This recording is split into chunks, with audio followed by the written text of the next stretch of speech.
Hello and welcome to the Aquarium Dilemmas podcast. I'm your host, ScienceGal Aquatics. I'm Kerri, and this is my co-host over here. Jesse. Welcome. And this is our third episode, and we're super excited to have you here listening. And if you're a member on the YouTube channel, ScienceGal Aquatics, here watching the replay of the show. So thank you so much. We're excited. Thanks, everybody, for tuning in. Today we have a great dilemma. The problems and mistakes that we have made inadvertently throughout the years. Yes. I have very few just because I'm new to the hobby, but they were pretty big mistakes in my opinion. I'll save them to a little bit later. I'll start out with the host, Kerri, because she's been in this way longer than me, and maybe she can rank how bad I made my mistakes. Well, they're not, overall, they weren't that bad. But I have been keeping fish since I was a kid. And looking back through the years, keeping fish, there's probably just honestly too many mistakes to cover in one show. But in the beginning, I think a lot of the mistakes just stemmed from not knowing the reason behind the things I was doing. I was water changing because my dad told me to, not because I necessarily knew why to water change. And just little things like that that I think that during my childhood years could have done some good if I even knew where to research, because looking back on it, I wouldn't even have known to look up the nitrogen cycle until I was exposed and then went down a rabbit hole. So I think one of the biggest mistakes starting out with my guppy tanks was just not knowing the reasonings behind things. Why you don't want to stick an aquarium net in another tank after you just use just little things like that too. And me and my dad used to go to the store a lot, and we would just pick out whatever we thought was cool, and we'd take it home and put it in the tank, and they all shared one 30-gallon tank, and that luckily worked out, but that in itself could have caused some mistakes because we didn't really pay attention to what type. If we were putting a cichlid in with some guppies, we just thought it looked cool. We didn't know better. And Didn't know it was fish food? Yeah, we didn't, and we didn't even know what we didn't know, if that makes sense. Like, we thought we were doing well. We thought everything was working out, and luckily, for the most part, it did, but we just didn't know. We just didn't know so much. Not to time stamp you, per se, but at the time you were a kid, there wasn't YouTube and all the platforms and all the stuff that we have now. So for you being 13, 14 years old, there was really, besides going, believe it or not, the library that most people don't even know where theirs is in their town. And I don't even remember asking. I might have. I don't know. I don't remember everything. But I don't even remember asking my dad why we were doing things either. So maybe I could have been a little bit inquisitive. Yes, I mean inquisitive, but you would have had to take a lot of steps. You'd have had to go to the library, make sure you had a library card, so you could find a book that was probably from the 50s, maybe, about the nitrogen cycle. Like, this is totally sidetracked, but I remember doing reports and looking at having to go to the library, and we would look up in the Encyclopedia Britannica. And that's how you wrote your reports for school. You didn't have Google, and I'm so thankful for all the friends on YouTube and just all the different people I've learned or met through the years of being involved with YouTube, but it makes things easier now. The technology is, expanded the reach where you can, at your fingertips, you can look up on YouTube, Google, all different forums. You can look up the nitrogen cycle, all different things, and learn about it and decide what you think is best from that research. Whereas before, like you just said, you didn't question it. It's what your parents told you. So, okay, here we go. This is what I'm going to do. And I remember as a kid, too, keeping guppy tanks. When I got into my pre-teens, I would say I was probably 12, 13 when my parents started letting me keep tanks in my room, and I had a guppy tank in each corner of my room. And I remember doing water changes, but they were sporadic. And when I would do a water change, I would drain almost all the water out, and I would scrub everything. I would take everything to the sink, filter and all, and just scrub it all, like just super, super, super clean. And that was a mistake that I've eventually, I don't do that anymore, but I have been guilty for many years of over cleaning my tanks because I would only clean them like once a year. I would do a water change here and there if it was like little ones, but I would remember doing like big water changes like once or twice a year probably, and just scrubbing everything down. And why should we not do this because massive water change? Well, you can do. I do know some people that do large water changes and it works out, but it's the scrubbing everything clean with the scrub brush. You want to keep your bacteria in your tank, all that good nitrifying bacteria that you've built up to keep your tank established. You don't want to scrub that all away. And rinsing it with tap water does not help. No. But I don't remember losing tons of fish either. But I would definitely I would do large quantity of water changes. But looking back, it's kind of, now I'm trying to remember. I think I would do them like once or twice a year, just huge ones, and just take substrate, everything out, and just scrub it all down. And then whenever I would like remember here and there, if I wanted to clean my room and make everything look really tidy, I might have taken a little bit here and there out. But I would definitely scrub and scrub and scrub until everything was gone. Because we do have hard water and we have a lot of build up, and I would just scrub. And I just don't do that. Just don't do that. For the health of your tank, don't do that. But then moving up into my 20s, like once I got my first apartment, I got my goldfish tank. I got a 30-gallon bow front tank, and the mistake continued of just going to the fish store, and whatever I thought was cool, I would bring it home. So I remember having it was green spotted puffers. I had a trio, Larry, Curly, and Mo. And then I had a rope. Stooges. Yeah, I had a rope fish in there. At one point, I had goldfish. I'm sure I had guppies. I had some kind of cichlid. I can't remember. It was like a parrot cichlid of some sort, maybe. I can't remember. It was like bright pink or something. It was a neon color. And looking back, I feel like everything for the most part got along, but knowing what I know now, I don't know if Not everybody so much was so happy in that tank, because I didn't have anybody for very long either. But I didn't notice aggression. I just think the tank parameters were so drastically different for each of them, and I just put them all together. And living with roommates, and they didn't always appreciate keeping things out of the tank. You never know, you'd find some random something in there at some point. And we wouldn't maintenance it on a regular schedule. Again, I would because I didn't know at that time still. I should have looked into it knowing the age that I was at then.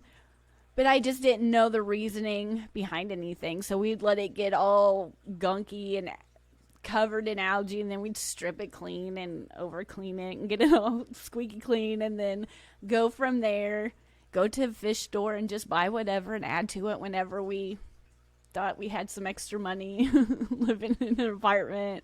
It was just not knowing what I didn't even know. Sounds like the takeaway from this is now use technology, use all your resources, and do your research. Yes. Most important thing I could have done for myself was learn about the nitrogen cycle much earlier in my fish keeping career, and that in itself just explains so much.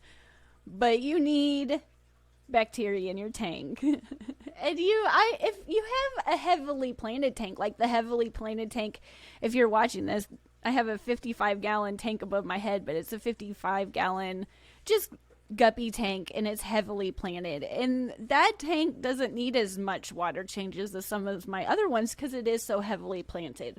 But back then, I had the different color gravel with all the plastic. You had the kitty gravel. Yeah, with all the plastic decor. And I'm sure it was like a cave or two, but just some kind of, because all we had was Walmart. We didn't have a legitimate pet store that had that type of stuff. Our little local fish store growing up just had, it probably only had like 20 tanks of fish, but they didn't have any extras at the store. So we would go to Walmart to get all of our stuff. And that's where I got my puffer fish, was when we went to the Walmart had fish at the time. So, and I don't think even now, not to date you, oh, it's already I don't think Walmart now even carries fish anymore. I think occasionally I see someone on like a video here and there, but I think they're scares. I don't think that there's, but yeah. And even like the puffer fish, I didn't know that they needed salt as they got older. I just put them in fresh water and hope for the best. I thought they were cute and I wanted to rescue them. But even rescuing them from Walmart, just told Walmart that they're popular and send them more. So sell more, please. Even that was kind of, I thought I was doing something good, but it kind of was a mistake too. Like I was trying. And moving apartment to apartment, we would just drain that 30-gallon tank down to whenever we could lift it. And we just put it in the car and go. And those poor fish would just slopping all over the tank. I was like, I could have made that process maybe a little bit easier on the fish. Could have bagged each separate species, maybe. But out of my 20s and all of the fish, the poor fish that I tried to take care of, that I thought I was doing a good job, the only ones that lived through it were the goldfish. And even that, and it's talking about that, when I moved back and had my son, I still had these goldfish, and they were, I think when they eventually passed away, they were like 15 or 16. But at the time, I think they were like 12 maybe. But I had 3 or 4 of them. And no, I had 2, and then we added 2 more later on. But at this time, I had 2. And they weren't huge, but they were medium size. And I had them in a 30-gallon, heated, and not really. I thought they were living their best life. I would love to watch them swim, and I only fed them flakes, and I would overfeed them. That was another big mistake. I would feed, but when I tell you I fed my fish, they were eating well. Like they were at a buffet. Like, overfeeding, and all that food would go to the bottom and just kind of mold up, and it was awful. And I did not know that you should feed them a little bit, just what they can eat in like 20-30 seconds, but feed them a little bit more often. I would feed them once a week, but the half of the fish food bottle. And you just don't save yourself so much trouble, and just don't do that. So you were making a bacteria bloom out of food. I'm telling you, I made some bad mistakes, some bad ones, and I'm glad that the fish came through it for the most part. But I really thought I was doing what I thought I was doing a good job, but I just was not. Well, I made a tragic one close to there. When you introduced me into the hobby, and we were buying lots of fish, doing some different new tanks, and you allowed me to dump a bag of fish. And that was a wonderful experience, except for the fact that I took the rubber band off the bag of fish, dumped the bag of fish through the net, let the water go through, dumped the fish into the net like I was supposed to, thought everything was doing great, put the fish into the tank, and I made the biggest mistake of all and did not check the fish bag twice. Yeah. I would always tell you, it's almost a habit, even now, all these years later, always check the fish bag. Always check the fish bag. And I would tell you that, but you're like, well, whatever. Until that first time you didn't check the fish bag, and you feel horrible. I felt horrid. I felt horrid. And now I don't even do it the same way. I don't care if it's a breather bag or if it's a regular bag. I don't do it the same way now. I do not take the rubber band off. I leave the rubber band on. I do exactly as how you have taught me to do it. I float the non-breather bag. I float it, get it temperature acclimated to the tank it's going to go in, and I cut the corner of the bag. And then instead of double checking, I triple check. Yeah. Because I felt so bad from what I did. Because I obviously did not pay enough attention, and it was awful. I won't let it happen again. I don't even dump fish out the same anymore. Yeah, it changed forever, but that I would say it only happened once, but I'm sure it's happened to me more than, and I even knowing checking the clear, like, what are they? This ghost shrimp, the ghost shrimp are really hard. Those I'm like, I don't want to throw it away because I don't I'm always scared I'm going to leave something behind in those fish bags, but you always check the fish bag like 3 or 4 times because you just don't. There's nothing worse than you looking down, you're like, oh no, one didn't make it out of the bag, really. And another mistake that I have made that you alluded to earlier was the cleaning part. Mine wasn't the tanks. It was your modified filters. I didn't realize, and you caught me in time, thank goodness, because you strip out the insides of the filters of the hang on the backs and add biomedia and all kinds of other stuff, and we'll go into that on a different I don't use the activated carbon inserts, those replaceable inserts for the hang on the backs. I don't throw them away, but I don't. We'll go into them. that. We'll save it in a different that's podcast what he's talking about. On a tank setup of the way we like a tank setup. That combines several different theories that's really cool. However, I was told to clean this filter, which I was like, okay, I'll do that. No big deal. I can clean a filter. I can do that.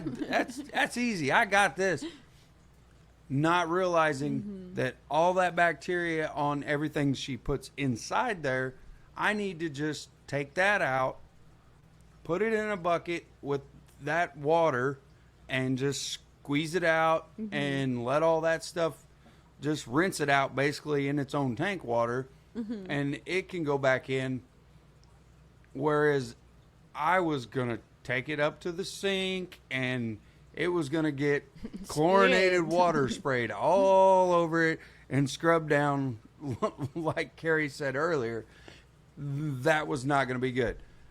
I do like to if they're really nasty now, I like to take the actual hang on the back, take it up to the sink and clean it to get the calcium build up and all that off of it.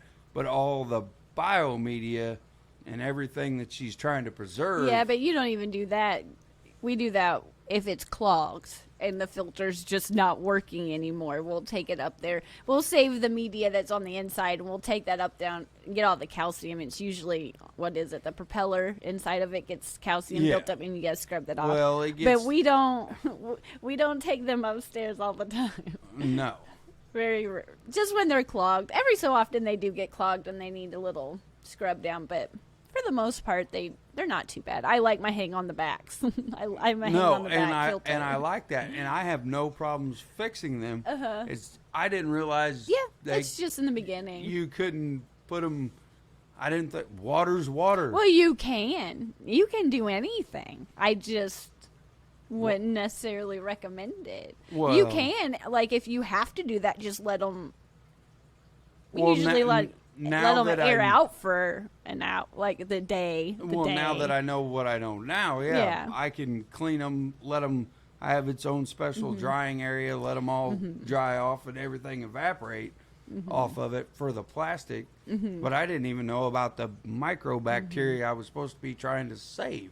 Yeah. I think the only time that I didn't get mad at you, but I yelled to get your attention. Was like, what are you doing? Don't do that. Was I had a tank that had some ick. And we were working on getting, it's always one tank. There's always one tank.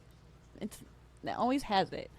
And we were doing something on another guppy tank. And I can't remember now looking back if we were starting a filter or we were doing something, but we needed some water. And you got some water in a cup to bring over there. But instead of getting water out of the clean water that we use for water changes, you scooped that out of that tank that had ick, and you dropped it right in the other guppy tank.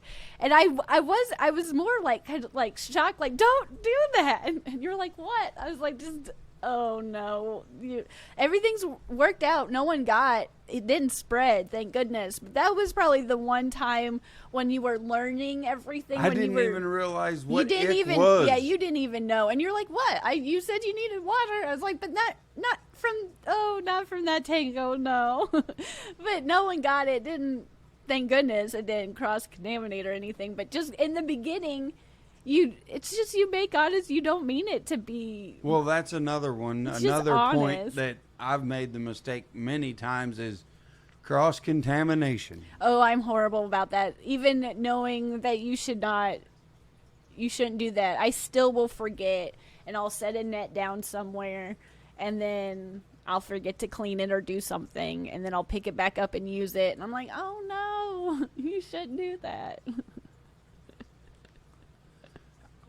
I was the worst. I guarantee I was the worst at the beginning. You already said it. Water, cleaning filters. I would probably use the same water to clean multiple filters from multiple tanks, not knowing whether it had ick or not. And since you have multiple tanks, my main thing is I guess I have a lot of things that I like in a particular way. And one thing in the fish room is my buckets. I have my dirty buckets and I have my clean buckets. This is for the dirty water and this is for the clean water. And that was a very hard concept. Yes, that was a very hard concept. I would come down here, I was like, why are you dumping? Don't use that. I still think you ought to get some masking tape on those buckets and write clean on this one. Well, it would be helpful because and dirty, because they're both. I inadvertently am not smart enough to just go, okay, really, this one's empty, I'm using this one. I do not make it easy. They're all white 5-gallon buckets. There's no distinguishing between the two unless you really look at the bottom, and the cruddy ones, they're not like dirty, but there's some residue. You could tell there was substrate in the bucket at one point. And the clean ones are very clean. And if you just go to if I tell you to go grab a bucket, you're not going to know what bucket, and it is not labeled like it would, that would be helpful. But I just know my buckets. A 5-gallon bucket is a fish keeper's like right and left arm. It is. And being new to the hobby, I didn't know. I didn't know that, well, this bucket always gets hair algae in it. And this bucket always gets substrate in it. And this bucket's my really clean bucket. And this is my iffy bucket. This is all these different buckets that I use to move throughout. Yeah. I didn't know that was a thing. Well, it's a thing to me. I don't know if everybody's that particular. Like you said, it was a 5-gallon bucket is a 5-gallon bucket to me. Mm-hmm. Well, now I think some of my biggest mistakes, now that I've taken that ecology class, and I don't know, I like to think I know, but there's still a lot of things I don't know. But I know a little bit more about the ins and outs of why we do things, and I like to share them along. But now, I think my biggest mistake with the fish room is just being impatient and being distracted when I'm trying to do something. Because I will start a water change, start the siphon, get it out, trying to get the water out. Then I'll go upstairs and check on the kids, and then I'll forget about the siphon. And then I have a mess down here because I've overflowed my bucket and not drained too much water. I didn't mean to drain that much. Or it's just being, my biggest mistakes just come from just distractions and trying to force things along that I should really wait. I should wait. And like when I went and got a crawfish, we went to the auction and got a beautiful red crawfish, and I was so excited about having this. I wanted this so bad. And I brought it home and put it in with a largemouth bass, and that was a very big, expensive mistake that I was so excited and so looking, and that I didn't see just the smallest, like, obvious detail, because I was so far looking into what I wanted it to be that I was like, well, maybe they're not even compatible. Maybe that largemouth bass is going to eat that for, like, before it reaches the ground. You basically gave that bass a lobster meal. I think that's some of my biggest mistakes now, is just when I was getting into live plants, being really impatient and wanting a heavily planted tank right now.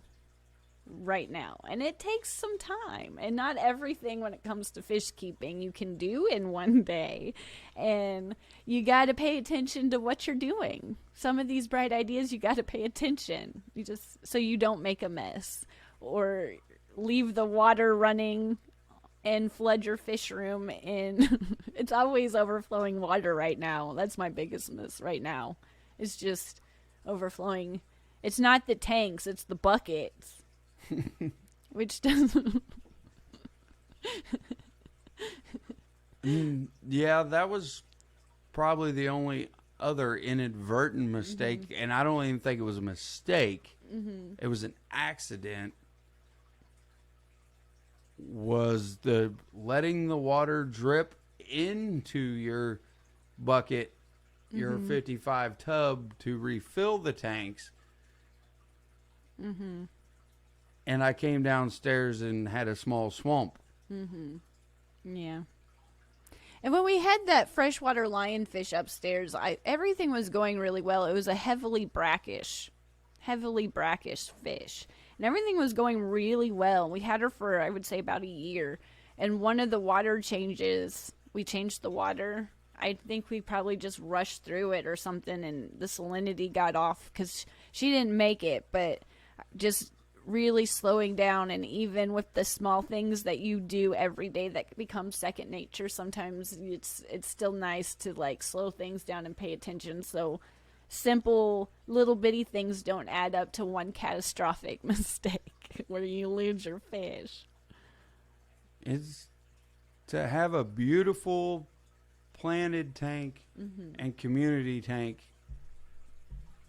through all the little mistakes that I've made and seen with you.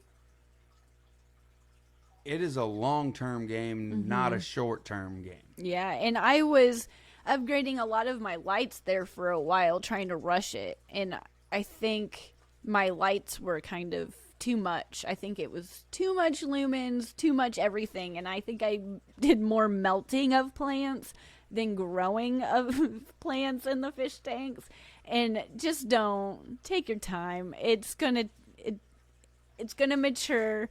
It's going to look good, but you cannot rush. You just can't rush that process. And all it did was create an algae mess. It just didn't do anything, any favors. So even just trying to speed it up with, I can give this bright light and it'll just, no. Because then I forgot to turn it off, and it was just don't rush through it. And it's so hard because I get so excited. And then you go down the rabbit hole of, is it the right light, the right color spectrum, and that's a whole nother topic. Yeah, but for the mistake part of it, I think being impatient, not taking my time, and trying to rush through things that I should have took time out to research and read a little bit more. Just through the years, I thought I was doing so many good things, and looking back on it, you're like, oh my goodness, that was not good. But as long as I learn and move forward and try to improve and try not to make the same mistake twice, I feel like I'm on the right road. Well, you're definitely on the right road. You're still teaching me new things every day. And the tanks look good. Like, they're still, the ones that have babies, they do have a lot of algae in them. But I feel like if I would over clean them like I used to, it's really hard.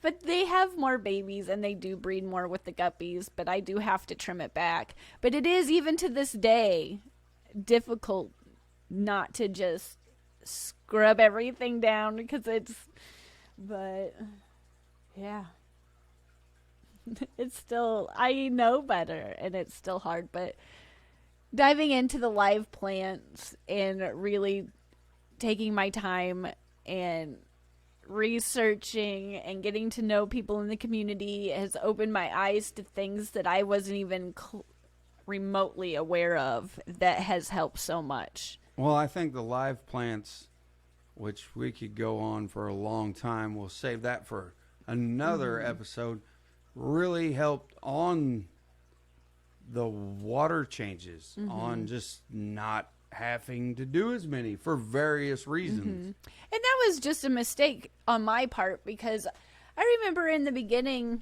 like, live plants and fish are not a new thing. No. Like, fish have lived with plants. Maybe in the aquarium, like, hobby niche, I think for me they're new. But I just was so like, why would you do that? I'm fine. My tanks look good. And it was just my own, like, what's the word? Hard-headedness of not wanting to break out of my comfort zone. And then once I did, I realized how much better everything was. And I was like, man, I missed out on so much not trying this earlier, or even being just stuck in the substrate. I wanted some kind of variation of gravel, and that's all I wanted, and I didn't want to try anything new. And now that I have, I'm like, why didn't I do this sooner? This is way better and makes so much sense. But not wanting to break out of what I was comfortable with, because it did work, but it could have worked better. I think live plants and substrate is relatively new as far as widespread to the hobby. I was listening to someone else the other day, and they said before, about 15 years ago, there was only about 2 plants that were readily available for you to put in your tank. Yeah. We always just got the plastic stuff, and it worked. But now that I have pretty much every tank planted, I'm like, wow, this works so much better. But it was just my own thick-headed mindset that I didn't want to break out of my box. That was a huge it was a huge mistake. Just that, not willing to try anything and just wanting to stay in that box. Not willing to make a mistake. Well, I still made mistakes. I still made a lot of mistakes. But I was trying so hard.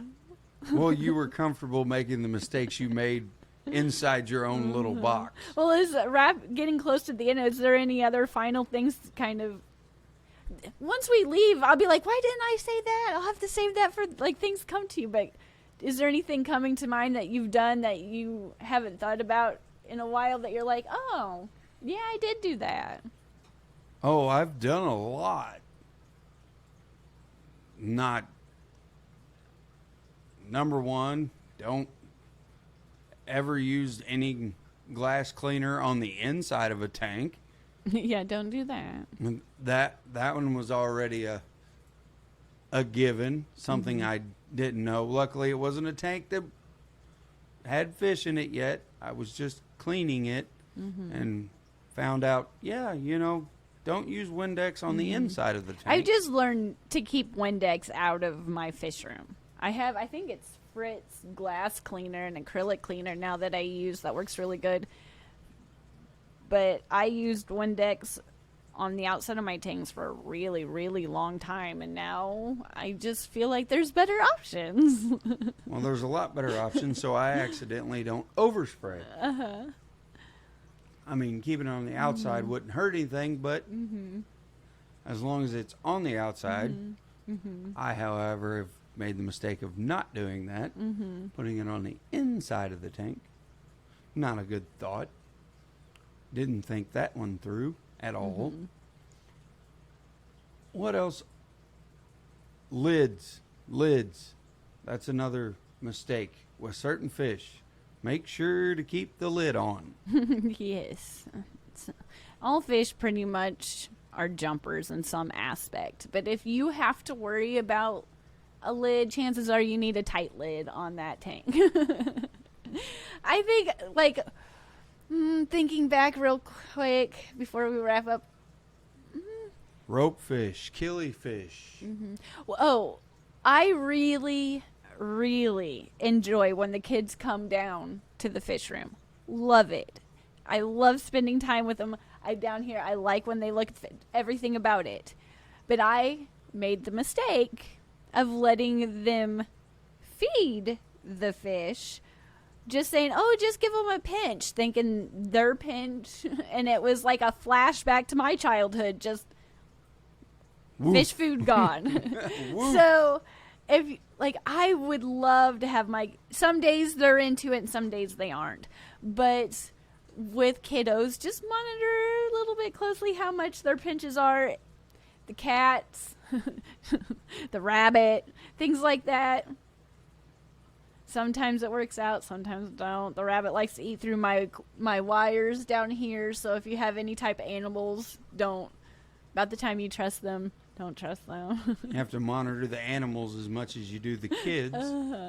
Yeah, it's just different things, just small stuff to big stuff through the years. Looking back on it, it's just, I can't believe I did that, and I can't believe I did that, and that worked, and it's just, I never acclimated really when I would just bring them home and throw them in the tank. I wouldn't take my time on that. I would never quarantine a fish. So when I would get something into my one fish tank when I was younger, like my bow front or my dad's tank in the living room growing up, it would usually spread pretty good. And it's just little things like that I'm glad that I've changed. That's two more mistakes right there. Yeah. Quarantining your fish and acclimating your fish. Yeah, just kind of on the spot, just thinking back through some of the things that I'm so thankful for this hobby, and I'm so thankful for the people that's educated me through the years to make my fish keeping better. So hopefully this helps you in some type of way, or maybe you just got a good giggle out of all my crazy mistakes. I'm sure other people have had these same problems, same mistakes, same dilemmas. You're hurrying, you're not really thinking, you're thinking about the end goal, you're not thinking about what you need to do right then. Yeah. But wrapping things up, really thank you so much for tuning in. It's been a fun time. I think it's been a fun topic, just kind of thinking back through the years, all the things that we've done. But I really appreciate you tuning in. Thank you so much. If you have any crazy dilemma or mistake or problem, let us know. Hit us up with a review, a comment. Check us out on ScienceGal Aquatics, and YouTube, ScienceGal Aquatics email. And if you would like to participate and give us some options for the show or get to know us better, check out those memberships on YouTube. ScienceGal Aquatics. ScienceGal is one word. ScienceGal Aquatics. It's a fun time. But thank you again so much, and we will talk to you next week. Thank you so much. Bye. Later.